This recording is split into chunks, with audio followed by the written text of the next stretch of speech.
So welcome and thank you for joining us for supporting your child's literacy development in the elementary years. A special presentation from the National Center on Improving Literacy. Dr. Beth McLean is our presenter today. She is an associate teaching professor for the Goodling Institute for Research in Family Literacy at Penn State.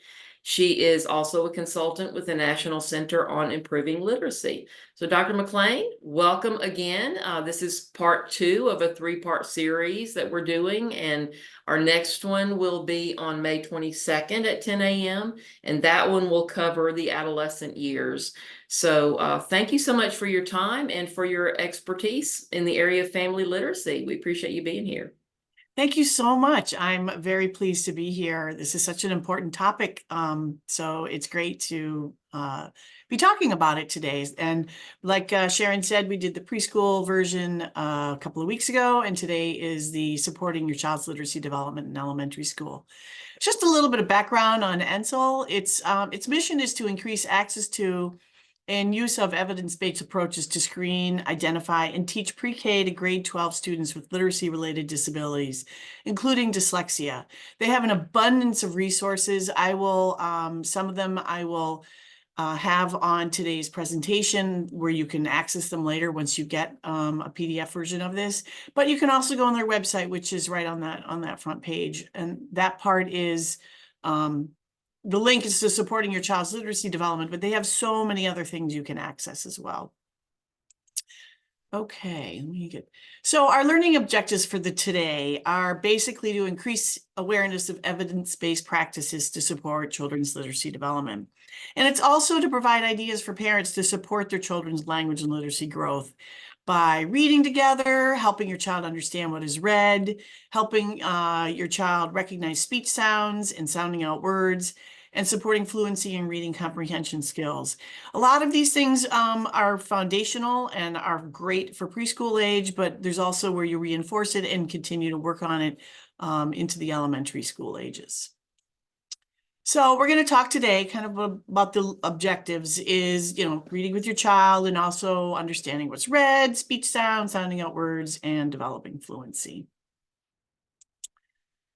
So first we'll talk about reading with your child. And reading with your child is really great because it helps the child learn new words and ideas. And the more, we'll talk about this, but the more vocabulary you have, the more, as you read, the more you can understand what you read for comprehension. So it's really important to build those words and ideas. It helps children to understand that there's purposes for reading, that it's that you read to learn information. You may read a recipe, but there's lots of different things, and reading is fun. So if you read just a story, it's just a story, but if you read a story, it's great fun too. So it helps develop, you hear what the reading sounds like, you learn thinking and problem solving skills through reading, and just like I said, it's just pure enjoyment of reading. So reading with your child, we can promote reading development. I'm going to show you a quick video of Dr. Jean Wanzik and how she discusses how you can support your child's literacy development at home. I have to stop sharing for a minute and I'm going to go to the video, so please bear with me as I switch back and forth for what I have to do. So we'll go there. I've stopped sharing. Close that. Okay. Here we go. Oh, I got to share my screen again. Forgot. Stop her. Hold on. All right. Sorry about that. Okay. Please let me know if you can see this. Yeah, I think at home, it's really important to focus on your child's strengths as well as their weaknesses. It's easy when students are struggling or our children are struggling to think about their weaknesses, but really celebrate their strengths and do things that, continue to build on those strengths. And one of the most important things you can do is to read with and to your child and make reading enjoyable at home. And that can be, reading to them, reading with them, audiobooks, and really discussing that and making it enjoyable. Talk about the interesting words that are in the books, what the words mean, what's happening in the story or the information that's being given. What is the author trying to convey to the reader through this book or through this text? And really, having discussions with your child about books and really making it an enjoyable experience. And children who receive really good, effective instruction in school and find reading enjoyable become successful readers and can think critically about the text and really can thrive in those environments. All right.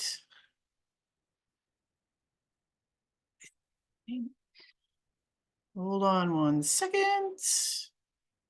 We have to get my everything back up to where it should be.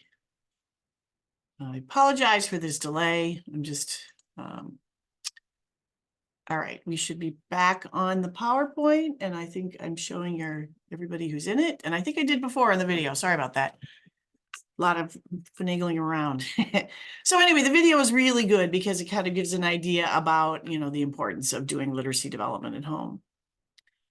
All right, so we'll move to the next one. So reading with your child means you and your child read and talk about the books together. It's an interactive process. And I think sometimes when we say, read to your child, all these things in the pediatricians say, you need to read to your child, but it's more than just reading the book. It's also, as it says, it's interactive. It's the quality of reading rather than the quantity of reading of the books. So you have to make sure that you're getting a lot out of it by asking questions and doing lots of different things. So I'm going to go over a couple of tips about when you read with your child. So one of them is read the pictures, the words, or use audiobooks, which is often overlooked. But if you read the pictures and the words, you can kind of say what's going on, what's happening. And we're going to talk a little bit more about questions in a little bit. But you can do these things. But audiobooks are really great because they can be done while you're driving in the car. So if you have time where you're going to take them to school or you're on trips or anything, then it's really helpful and fun to do that. I used to read books to my children when we would travel to Maine, and we would read the Harry Potter books, and it was quite fun. I mean, it wasn't above their reading ability, but they learned new words and ideas and they were able to follow along. So there's just lots of different ways to be reading together. Try reading both fiction and informational books together. There are so many different variety of books, and it's really good to do different kinds and learn different things. And read and talk in the language you and your child feel most comfortable. It's not all about, we really stress English in the schools and everything, but when you're at home and you're reading to your child, read what is most comfortable, because learning vocabulary and all the word in any language is really important. So when you're getting ready to read, this is always the fun things, is basically, it's kind of intuitive, you already know, but find a quiet, cozy spot so you can both listen and talk together, so there aren't a lot of distractions. The TV is off, the phones are off, so that you really can pay attention to each other. You want to let your child choose a book, or book one that matches his or her interests. It can be, like I said, with the Harry Potter, it can be slightly harder than what your child can read on her own. So you want to kind of push the envelope a little, kind of a scaffolding, they call it, where you're kind of teaching them, a little bit words that might be harder than they might know, but they'll learn them out of context and it'll help with later on reading. So you kind of want to challenge them, but that's not all the time. Sometimes you do. Sometimes you read a book that they just want to read and they may have read when they were younger, so that's fine too. It's basically what the final one is: follow your child's lead and keep it fun, because any reading is good reading, and that's what's good to remember is you just want to be doing the reading and the talking together, so that the learning of the words and the sounds and everything like that. Okay, so here's a resource, a great resource that you can link to later, but it's the process of dialogic reading. And dialogic reading is kind of a way to create conversations and about reading. So you might have about different kinds of things. So it's not just about, just reading the words straight. So that's a great resource to kind of look at when you have time. Any questions at this point? I can pause a second. Do you see any, Sharon? Are we? We don't have any in the chat box yet, but I Okay. second the audiobooks thing. And I'm actually listening to the Harry Potter series right now. Ah, And the guy who reads them is unbelievable. He's award winning on that yeah. series. Does all the voices and he's great. And audiobooks for if your child is struggling with dyslexia or anything like that. I mean, audiobooks are really, really good because they aren't then having to really make reading a chore and struggling with it and hating it. And yet when they're reading audio books, they can do that. And my daughter, she was diagnosed quite late with dyslexia, and she really enjoys audiobooks, and she's been through college, and we would, if we could find the textbooks as audio or any of the books she would read, we would do that because it was less stressful for her. And so that's just something to keep in mind as a way to expose different kinds of books and things. And please feel free to ask questions throughout. I'm fine with that. This is more about learning what's going on. Okay, so next we're moving on to helping your child understand what is read. So you want to ask SMART questions to help your child understand what she reads. So the 4 green boxes kind of explain what a SMART question might be. So you might ask questions that your child can answer. You want to ask questions that your child can answer with more than 1 or 2 words, excuse me, more than 1 or 2 words. You don't maybe say, what is the color of the sky? Blue. Well, then where do you go from there? So you want to create questions that are a little bit broader than that. Ask questions that have your child use information from the story to answer. So you might have to, think of something that you've just read and ask a question about it, because that helps with comprehension as well, where you might have to recall and remember what you learned. So you can do that as well. You want to ask the WH questions, the who, what, where, when, who, what, when, where, and why, and how questions, because these are the questions that will really prompt the critical thinking, the going beyond the story. And my question, some of the questions I really like are what if questions. What if the character did this, or what if, and then you can kind of go in your own way, or you get to the end of the story and say, what do you think is going to happen next? So there's lots of different ways to keep the questions going. And ask questions about ideas or words in the book. You can find ways, look them up, or just to learn new words, or use the words in different sentences or different contexts. So that's very helpful. Okay. So we talked a little bit earlier about what to read, the stories and the informational material. So your stories have a made-up chain of events, and your informational material tells facts about the world. So they're more the nonfiction books. And children read these books for different reasons, use different strategies to make sense of what they're reading when they're reading these things. So you're challenging them in different ways when you read the different stories. Try to mix it up a little bit and have stories sometimes, informational other times. So the stories kind of questions you can ask is, what did the character do? Why did the character do what he or she did? What else could she have done? If you were in that story, what would you have done? And I was saying earlier, what happens next in the story? So you can really, just kind of do different ideas, stretch the thinking and everything. And then the informational texts are, the information. Why do birds fly south in the winter? What would happen if you planted a tree in the desert? Why is it important to recycle? It's kids often actually like nonfiction over fiction, although we always seem to think that it's like a textbook, and who they want to learn, they want to have these fantasy stories and everything. But the informational material is actually something they really like.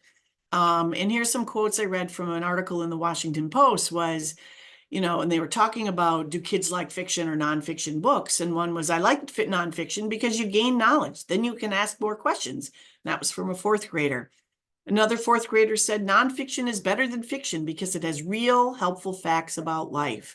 So it kind of gives ideas, and you can then explore. If something seems really interesting, then you explore and find another nonfiction book. So it's a really good way to learn ideas. And what's important about comprehension is to have background knowledge, because when you read information from a book, if it's brand new information, it's not, you don't remember it quite as well. But if it's something that you've learned about and it's informational and you've had a background knowledge about it, then the comprehension will increase and they're going to learn more. So the more you can give about, the foundational knowledge, the background knowledge is really helpful for comprehension. Okay. So, why should I read informational books with my child? And I have another video, so I'm going to stop sharing. See if I can do this a little smoother. All right, I got to close that. Sorry. All right, it's my next one. Bringing nonfiction to life. So start to share. Okay, and I'll move myself off of this. I'm only going to 1 minute and 55, so. Oops, there I am again. The book we're reading today is The Vegetables We Eat. Shakara Hilaire volunteers for the Reading Connection in Washington, D.C. Her assignment, get these 3 girls excited about reading and vegetables. Some see vegetables grow in pods. Sometimes the pods are eaten too. Reading with enthusiasm is a great start. Nonfiction books with interesting facts and bright, vivid pictures help kids get excited about science and other subjects they'll learn about in school. What kind of vegetables do you see here? I see peppers, tomatoes, and corn. Turns out Shakara's got a good crowd. She encourages their participation, which is great for their comprehension skills. I want to make it a garden. Look, don't you guys have a garden? It's right there. You were two over there. We got strawberries that's growing right now. We have pumpkins. Stephanie Berman is the program manager at the Reading Connection. They're asking the child questions about what they're encountering, the unfamiliar words, and helping the child relate the book to their everyday experience. There are 8 groups of vegetables. Always remember to read with expression, not only because it makes reading exciting, but also because it provides a model of fluent reading. It is good for us to eat vegetables. They're nutritious and help keep our bodies strong and healthy. That's carrots. It keeps our eyes clear. That's right. The vocabulary that's in picture books is often different than the vocabulary that's used in conversation. So it really helps to build vocabulary. Fruit, seed, stem, tuber. Which one is this one? A beet. A fruit. A fruit. Oh. After reading aloud together, the kids participate in. Okay, so that told a little bit kind of information I mentioned before about, informational. They learn, oops, I'm trying to get it up. They learn about just the background knowledge, and you relate it to the text of what you're reading. So it's important. So now I've got to get myself. There we go. All right, we should be back on the screen of the PowerPoint. Okay. So that was really kind of very informational, and it showed examples of what Shakira was doing with the kids, of relating it to what they were growing and the plants they were having and everything like that. So you could, and the girls were very engaged because they could relate it to what they were doing in their own life and in the reading. So that was a way to make it interesting and relatable to them. Okay. So when you're helping your child understand what to read, you want to make connections. And I've said this, and they said it in the video as well, to your life, to what the child already knows, to the ideas in the book. And again, that helps with comprehension and with learning. And you want to help you use the book title and the pictures and information that you read as clues as you go along. So that's really important. So, and sometimes when you begin reading and you might look at the book ahead of time, you want to take a guess of what the story might be about, what might happen next, why did a character do something? And my favorite is, what would happen after the story ends, what would happen to the character? So it's a lot of ways to keep the questions going and what's happening. So, So, and this is kind of the whole idea, and it's a big idea behind family literacy, where when you encourage parents and children to read together, it's by asking questions before, during, and after reading, because, before kind of sets up the story about what's happening. During, you get, what's happening, and then after reading, you can kind of recall back what's going on. So we'll go through each one.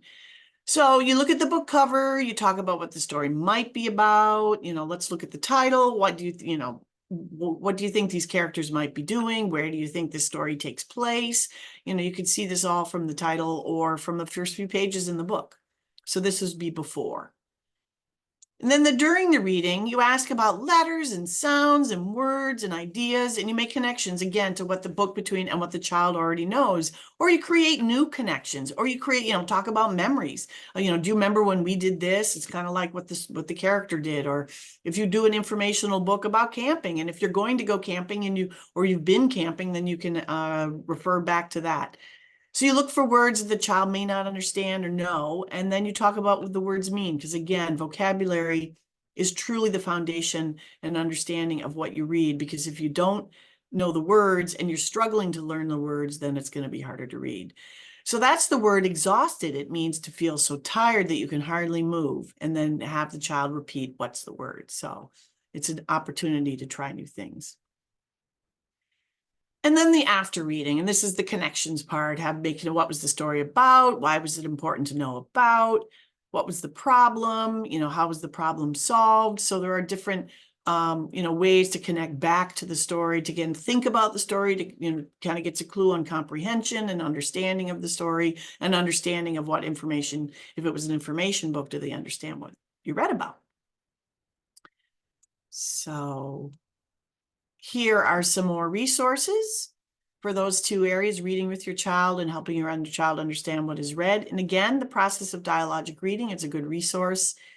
And then there's some just take 20, some various questions to ask about when you're reading fiction or nonfiction, and, just reading, helping your child see the journey's end. So what's happening in the story. Are there any questions or clarity that I need to do? Sharon? We do have one question in the chat. Could you give suggestions on how to read to 3 kids, ages 13, who is autistic, 6, and 2? And reading time always turns into fights, torn pages, and lots of tears. We try to read to them individually too, but then there's jealousy and more fights and tears. And now everyone in my family equates reading with traumatic outcomes. Oh my goodness. Wow, that's challenging.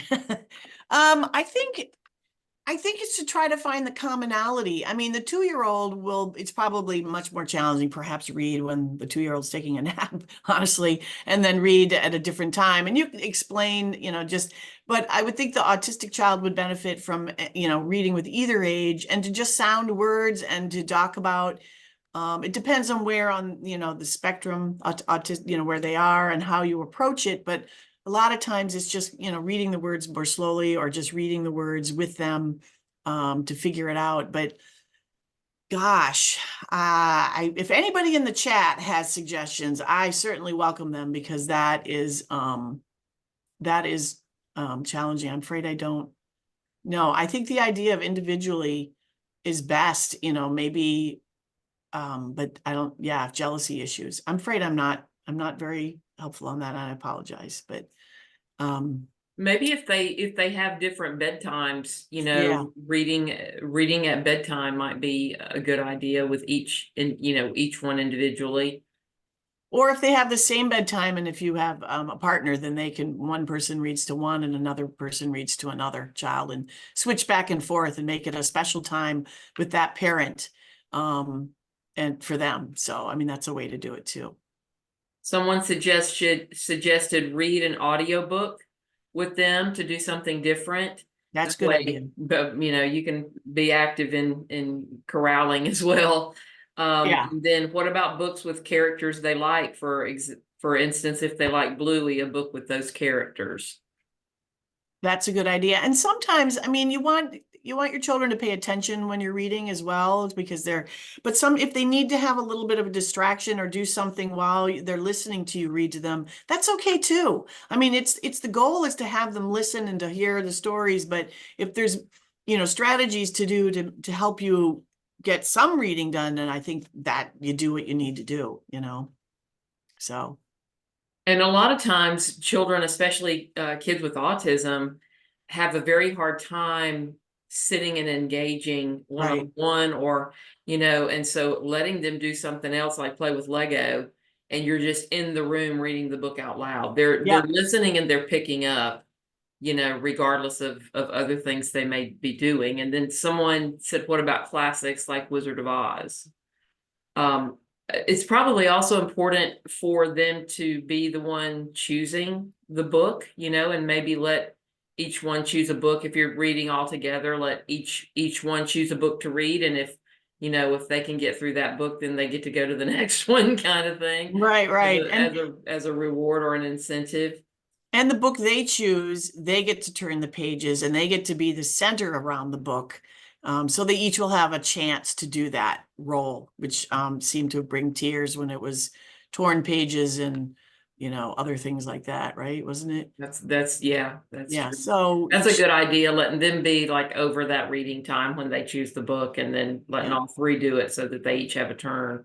right. And then, when it's not their book, they can be doing the Legos or doing something else because if that's what they need to do because they can't sit still, and that's fine. I used to, you think that, oh, they have to be paying attention. No, they don't. They're still absorbing what you're talking about. Maybe sometimes they need to pay attention. Other times, if they're just listening is great. So. We have another question. Is there a book series at the 1st to 3rd grade level that you recommend, especially one that's good at introducing new vocabulary and using context clues? Well, you know what I would do? I mean, there are so many different book series and I'm mixing them up but I would go talk to your child's teacher because you might get a book series that would complement what they're learning in school or that they would have, and you may be able to borrow it from them and take, one book at a time. So I think connecting to the school and to the teacher is probably the best bet because he or she would know what vocabulary, what level they're at, context clues. And you could even say, I want to push them a little. Please, can you give me one that's a little bit older or one that's more younger so that they feel very confident in reading. So I think that's the best bet. And there are some ones that are, I remember my son reading the Underpants one. Isn't it silky? And I used to think, oh my gosh, these aren't, they're ridiculous. But I'll tell you, he loved them and he was reading. And that was the real goal at the end. So pick a series that they would like to read too. And it's okay.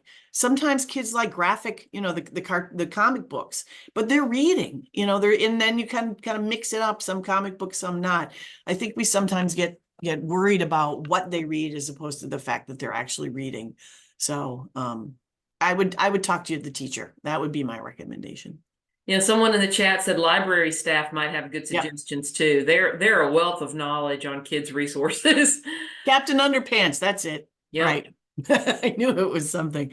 But yes, library staff are wonderful resources to provide suggestions. And also you mentioned talking to your child's teacher. My daughter brings home she'll tell me about a book they're reading aloud at, at school. And she'll say, Mama, you have to read this book. You'll love this book. And so we get it, and read it together. And we did the entire Hatchet series with Gary Paulson. We read that whole series because they read the first one, Hatchet, in school, and there were about 4 or 5 of those, and we ended up reading the whole series because she was really enjoying them. So that sometimes happens too. And I think that's a great point, is to know the books they're reading at school, because sometimes they want to read on their own, and that the older elementary kids, and that's fantastic because you want them to. But I would sometimes read the same book, not with them necessarily, but then we could talk about it. So I would allow my daughter, she would often do it independently, and then we would talk about it and have fun with it. And so and then maybe read some of it together, but read some on your own. So it's kind of you can mix up ways to do it, to really support reading and things. Thanks, everybody, for the Oh. chat. Yes, thank you. That was really fun. All right, I'm going to move on. So now we're going to talk about helping your child with speech sounds.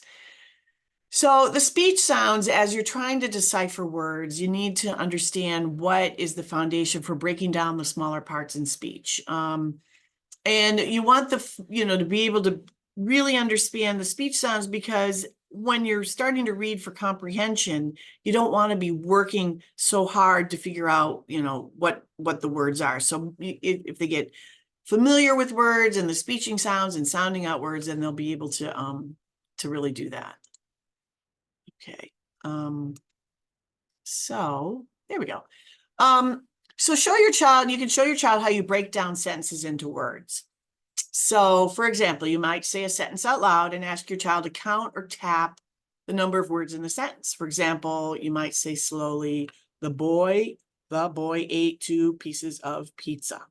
So you can either tap it or count it. And I just counted it on my fingers as I said it, and it was 7 words, but that's the way to do it. So you learn the differences that that are of the number of words and how the sentence is broken down into words.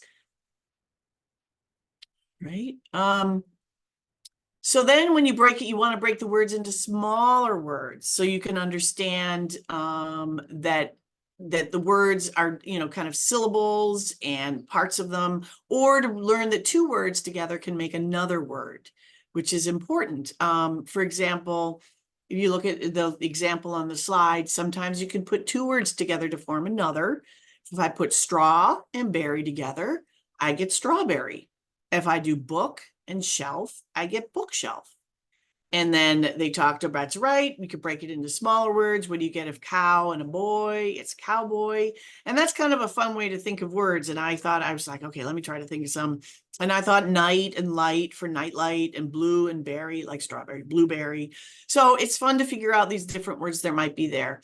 But it's also important to know, the different things. So then we're talking about more the like I said, the syllables. I was just saying that. So one way to do it, a syllable is a part of a word that has 1 vowel sound.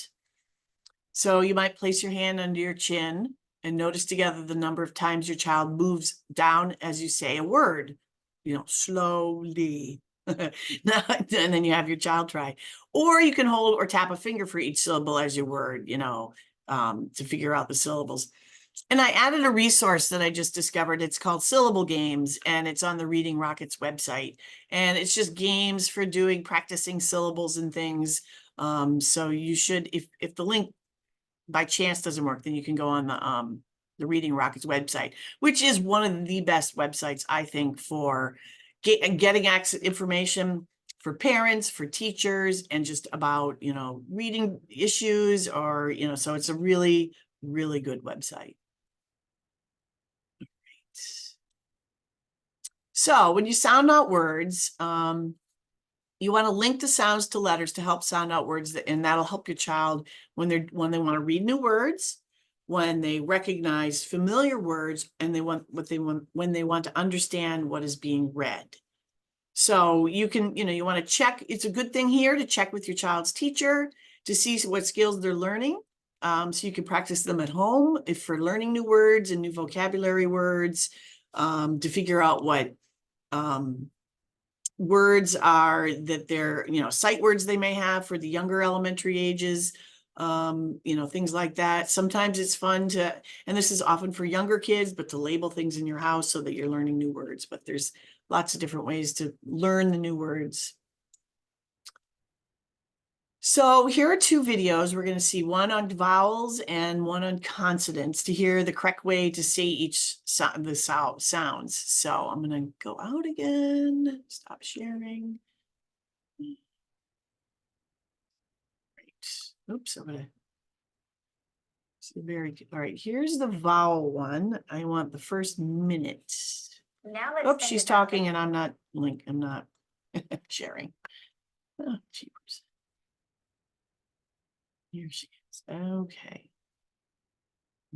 Bus. All right, here we go. Vowel sounds. Each vowel has a long sound and a short sound. For example, the letter A has the short sound A as in apple, and the long sound A as in ape. The letter E has a short sound E as in egg, and a long sound E as in eagle. The letter I has the short sound I as in itch, and the long sound I as in ice. The letter O has the short sound as in otter, and the long sound O as in ocean.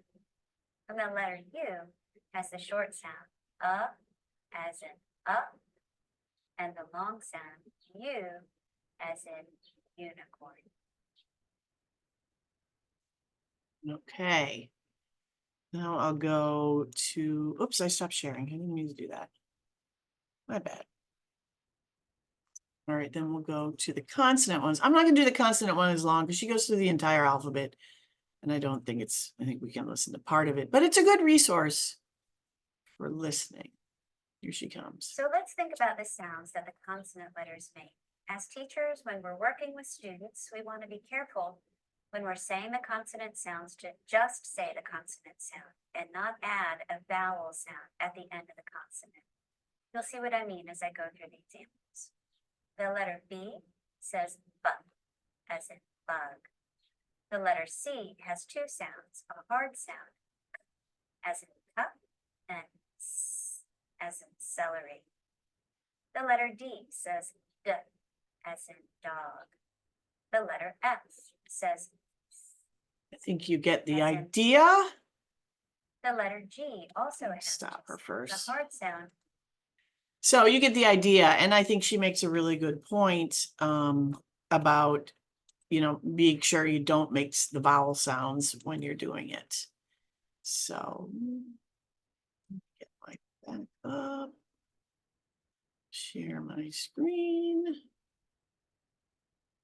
Thank you for your patience as I okay, are we good? All right, so that was a little video about it, but I think it, again, it's on Reading Rockets, and I think it's, if you want to, learn how to talk about the sounds or practice the sounds, it's really a good resource. Okay, so, helping your child sound out words is super important because, often they'll come to an unfamiliar word. As adults and as older students, we do it in the context of what the other words are in the sentence. But sometimes, when the younger kids, you just have to, learn how to sound out a word so that later on, when you're reading it and you don't know the word, you can figure it out. So here's a great example of, how does this, you want to know the word man, and so the adult and the child talk about it. How does this start? That's the next, what's the next sound? Ah, and then what sounds next? And what happens when you put them together is man. What is the word man? And so it's a good opportunity so that they get this skill when you're not around, when you're not reading to them, so that they can learn and figure out the words. Okay. And then here's, connecting sounds. The child connects the sounds together, a known word. You can ask questions. Does the word make sense? Is it a real word? Do you know that word? Have the child check the letters and sounds to make sure they match. And then the unknown word, which is the more challenging, is, read the word again. Join all the sounds together correctly, like we just did with man, discuss the word's meaning so that it has a context, try to relate it to something that they may know about, again, so you get that background knowledge and then you can remember it better. So it's just learning the different sounds. And again, as I've said several times, is that vocabulary is critical for fluency, which we'll talk about, and being able to read.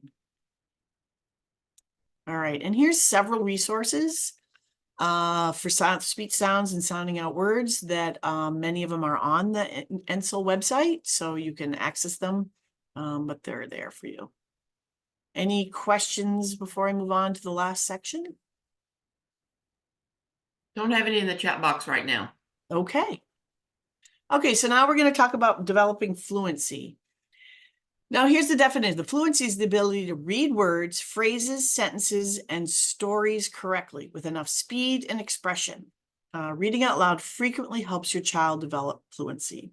And that, fluency, it is truly, when you're reading to them, the child, as a parent reading to the child, they'll hear the nuances, they'll hear the expression, they'll hear it. I mean, you don't want to read with a monotone voice because not only is it super boring, but it's not how we speak. It's basically, how we talk and things. But in fluency, the ability to read the words, phrases, and sentences, we talked about learning the words and breaking down the words. If a child is spending all their time breaking down words and figuring it out words, they're not going to have fluency because there's no fluidity. There's no, with enough speed and expression, they're focusing and concentrating on trying to figure out what the words are, and then they can't comprehend as well. So it's really, that's where, if they know the words and the phrases and the sentences, then the fluency will come. And the more you read aloud is, that will help with the fluency. So again, when reading together, you want a steady pace, slow down for difficult words, speed up when they're comfortable. You want to make sure the book is right for your child's reading ability, especially if they're participating in the reading with you. If you're taking turns when you're reading, then you want it to be the reading ability, because you don't want frustration, because then the enjoyment is taken away. You want something that they can feel accomplishment and feel joy when they're reading. And it's basically, you're showing how you read when you talk, which is what I just said. But you want to be able to, you're kind of modeling reading when you read aloud to your child.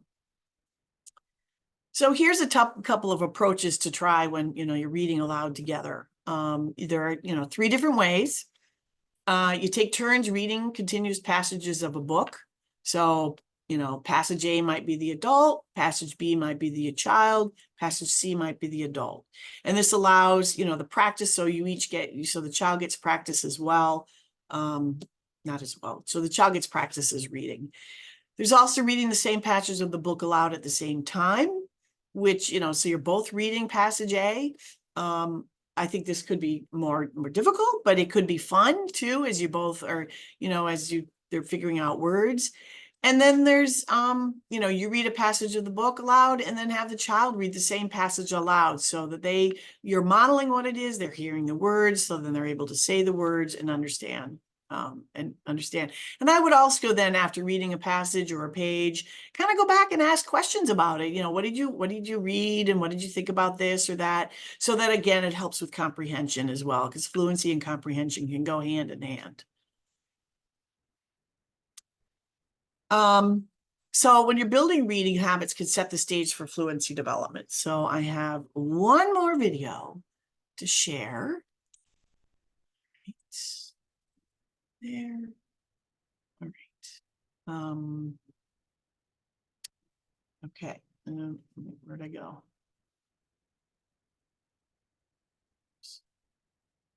All right, share my screen.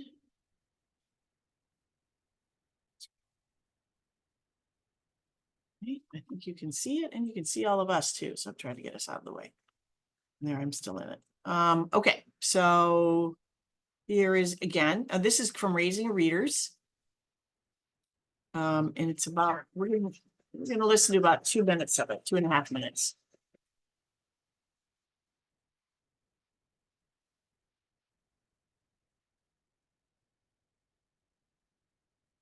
Welcome to this edition of our Raising Readers series, Building Reading Habits.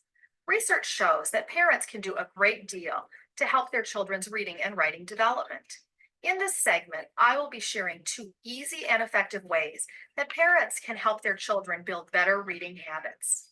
Many parents worry that their children do not like to read and do not choose to read during their free time. Children who do not practice reading tend to fall behind in reading, so it is important to build your child's reading habit. When you set aside a daily family reading time, you can help your children get into the habit of reading for fun. Here are some suggestions to set up a family reading time. First, you'll want to pick a 15 to 30-minute time that works well for your family schedule. For example, right after dinner or before your child's bedtime might work for your family. Pledge to have family reading time at least 4 to 5 times per week. Post a schedule for family reading time on the refrigerator or your family calendar so everyone knows when it will take place. Everyone reads during this time, including you. Family members can read independently, with a partner, or as a group. Family members should choose fun, interesting things to read. Finally, you'll want to take a few minutes to discuss what you've been reading. If your child has access to interesting, engaging books, magazines, and other reading materials, he or she will be more likely to read and to enjoy it. Here are some suggestions for how you can make interesting reading materials accessible to your child. Visit the public library on a regular basis. It is a free family outing, and most libraries offer story times, book clubs, summer reading programs, and special events free of charge. Librarians are a great resource for locating books and magazines that match your child's interests and reading level. Bookstores are also a great resource. Many bookstores offer story times, author presentations, and family activities. Your family may want to take a special outing to a bookstore so your child can select a new book or magazine as a birthday or holiday gift. Another great idea to make reading materials accessible is to get a magazine subscription based on your child's interests or hobbies. If you would like more information about what you can do at home to support your child's reading development, please visit the Northern Illinois University Literacy Clinic website. Okay. Here we go. All right. Yeah, that was lots of really great information and things we talked about as well about you know, the whole idea of going to the library and things like that. So let me get it to share the video again, share my screen. Go. Okay. Oops. We're all back there. Let me see. Gonna move us. Okay, hope that works. So yeah, so we saw the video and that it's a really helpful pieces of information, but you know, they talked about having a special reading time, which is really, oops, I'm sorry, that was me. Really important to do. And I'll, you know, I'll give a little story at my kids. I used to have my 2 kids there about 22 months apart. And when they were younger, I said, okay, we're going to have a reading time. This is in the summer. And they would go diligently upstairs to read. And I learned as now they're 23 and 25-year-olds, they're like, oh yeah, mom, well, no, we never read. You know, so you might want to monitor their reading behavior, their reading times. And it was really very funny. So, you know, they thought they did get one over on me. But so just, that might be a lesson learned from me. It's just maybe monitor it a little bit. Okay, so here are a couple of resources for, you know, developing fluency, which, you know, fluency will get more and more as the upper 3rd, 4th, 5th grade. But it's something to really pay attention to. And if your child is having difficulty with fluency, it's important to look and see, again, about the dyslexia, because fluency is a really big issue with dyslexic kids, and they have a lot of trouble with it. They don't like to read aloud. And so if you see that there's a lot of struggling and they don't want to do that, then those are some, you know, kind of red flags about dyslexia and things. Okay, so 4 key ways to support your child's literacy development, you know, listen, look, help, and encourage. And kind of here are the ideas, you know, listen, note which sounds, letters, words, or ideas seem hard for your child and what he sounds like when reading aloud. And that's kind of what I was saying especially for dyslexia and other issues, learning disabilities, because they should be able to, you know, do that with ease. I mean, my daughter was super, you know, in the higher math, higher reading, you know, class, but they put her in a fluency remedial area, and it was like a red flag saying, wait a minute, what's going on? Watch for skills or tasks that appear difficult for your child. See if they improve with practice. pause and give your child a chance to correct a mistake, then, or give a prompt or a hint to figure it out. And, talk with your child about the book or activity, offer praise, successful, and reassure him or her when difficulties arise, because it's okay. And I think really just keep the enjoyment there and have conversations and have fun with the reading time. So are there any questions or anything? I think we have a few minutes. I'm going to move to the next slide just to say there is an ENSEL brief, an infographic supporting your child's literacy development at home, and it is on their website to access a lot about what we're talking about today.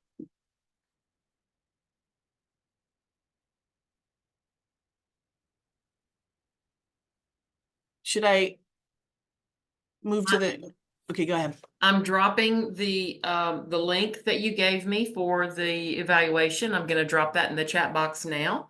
Thank So if you. you all wouldn't mind, when I get it in there, clicking on that and completing that for Dr. McLean and for the National Center. Yes, thank you. I just got a phone call, excuse me. I silenced it.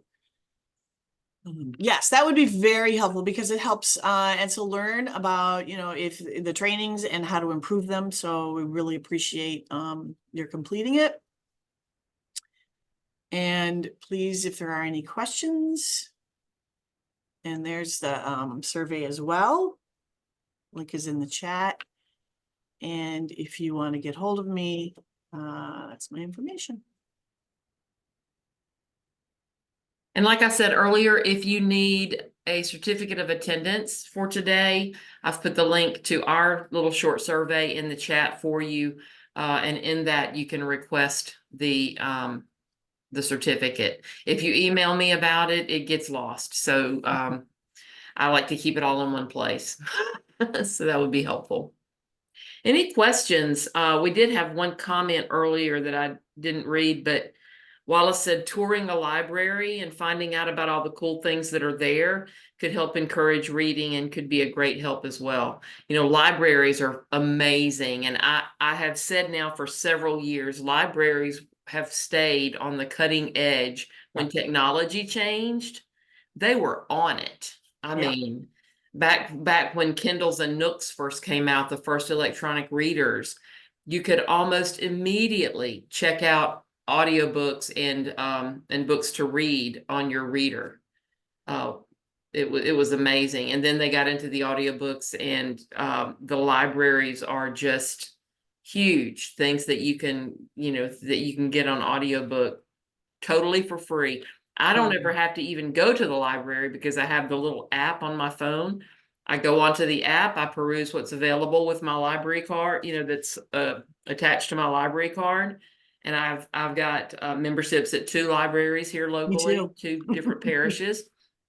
And and I just peruse, search for different series or books. You can either read them, on your reader on your phone, or you can do the audiobook version, and they're amazing. Yes, and as an adult, I use my library. I put books on hold and then I suspend it. So then I know there's a list of books that I'm going to want to read, and then I activate the suspension when I'm ready for to pick it up or to get it. So, I mean, it's kind of like a cheater's list of books, and you can do that with kids' books too, and just recall them and then put them on hold, or keep a list of books that you see in your phone to get when you're at the library. So there's so many wonderful resources, and there's lots of resources for different languages. Unite for Literacy is a great resource for English, but also I think 10 or 12 different languages, which is audiobooks as well. So there's some really great resources out there through technology. It's amazing what has happened. I mean, so. And kids are never really too old, I don't think, to read together. No. My daughter and I now, she's 11, and we have the evening ritual. We're listening to a Rick Riordan series, the Percy Jackson series right now, and there's that series goes off in so many different directions. So there are like mini series related to the main series. It's crazy, but but we're listening to those, and we go and lie down on her bed at night. She turns out the light and gets comfortable, and we listen to the audiobook together. Yeah. And they read the words and the different names and stuff so much better than I do. But if you want to lie down and get comfortable and turn out the lights and still be able to read, then the audiobook is also a good option. Sometimes we do actually read out loud, and I'll put that on my book on my phone so that I don't have to have the lights on to do that. And so it's a nice little evening ritual that gets her tired and ready for bed. So they're never too old, I don't think. No, and there's often some really, they turn books into movies. And I would often say to my kids, you can't see the movie till you read the book. And you can read the book aloud with them. Because it's, the books are so much richer than the movies quite often. I mean, I must say Harry Potter, they did a great job, but I think that they have to cut things out and change the characters a little bit. And so it's the books are just, and it helps them see the difference, and you can talk about the differences and things. So The books are much richer, you're right, but they did do a great job of making them so similar. I mean, it's amazing how close they are. Or I've watched two now as I'm finishing the books. I've watched two of the movies. But the we do books that have too. more. The books have more in the Harry Potter. Oh, absolutely, yeah. Yeah. We did that also with the C.S. Lewis series, Yeah. the Narnia series. Mhm. And I didn't know that I liked fantasy. I always said, "Ooh, I don't care for that genre," but I found out I really do when it's the Yeah. kids' versions. Yeah. I really find do. sometimes kids' books are better than adult books because they really draw you in quickly. You don't, because they want to get the kids' interest fast. So lots of good books. That's the change right there. You nailed it. Yeah, that's probably why it's easier for me to get into kids series. Well, if there are no other questions, thank you all so much Thank you very much. for being here and for participating. Don't forget to grab the links for those surveys before you go. And don't forget also that part 3 of this series is in 3 weeks, I believe, 3 on weeks. Don't say May 2. the 22nd. Yep, at 10 a.m. Yep.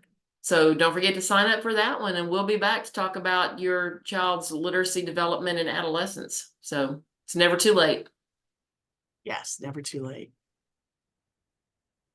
All right. Well, everyone, have a great afternoon, and we'll see you again soon. Thank you.